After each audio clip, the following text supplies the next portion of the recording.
बुधवारी संध्याकाळी मंत्री अंबादास दानवे यांच्या मुलाचा विवाह सोहळा अगदी थाटात पार पडला। या लग्न सोहळ्याला मोठमोठे दिग्गज नेत्यांनी हजेरी लावली। मुख्यमंत्री एकनाथ शिंदे, उपमुख्यमंत्री देवेंद्र फडणवीस, माजी मुख्यमंत्री उद्धव ठाकरे, आमदार आदित्य ठाकरे आणि खासदार संजय राऊत देखील उपस्थित होते।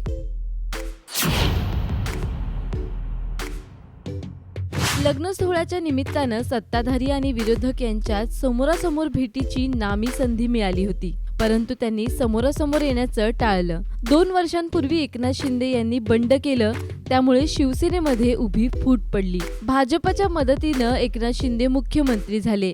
या सगळ्यानंतर अद्यापही उद्धव ठाकरे आणि एकनाथ शिंदे समोरासमोर आले नाहीत। या लग्न सोहळ्याला सत्ताधारी आणि विरोधी पक्षातील नेते हजेरी लावणार असल्यानं राजकीय गोटात मोठी उत्सुकता होती।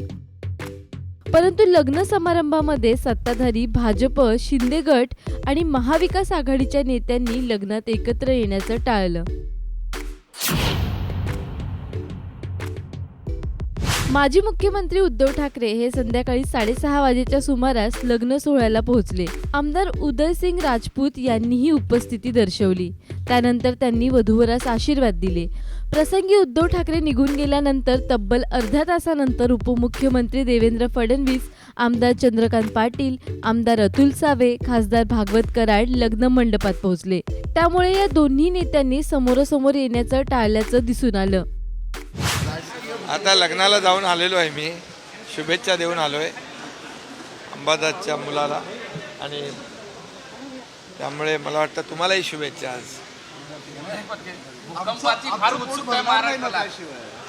आता त्यांनी भाष्य केल्यामुळे त्यांनाच माहीत असेल काय ते। विधान परिषदेचे विरोधी पक्षनेते अंबादास दानवे यांचे सगळ्यांशीच मधुर संबंध आहेत, त्यामुळे मुख्यमंत्री एकनाथ शिंदे देखील या सोहळ्यासाठी हजर होते। त्यांनी अंबादास दानवे यांचे चिरंजीव धर्मराज आणि सून रश्मी मडके यांना शुभेच्छा दिल्या। ब्युरो रिपोर्ट, साम टीव्ही न्यूज, छत्रपती संभाजीनगर। देश विदेशातील प्रत्येक घडामोडींचे लाईव्ह अपडेट मिळवण्यासाठी आता साम टीव्हीच्या सर्व सोशल मीडिया प्लॅटफॉर्मला लाईक, फॉलो आणि सबस्क्राईब करा। तसंच सर्व नोटिफिकेशनसाठी बेल आयकॉन प्रेस करायला विसरू नका।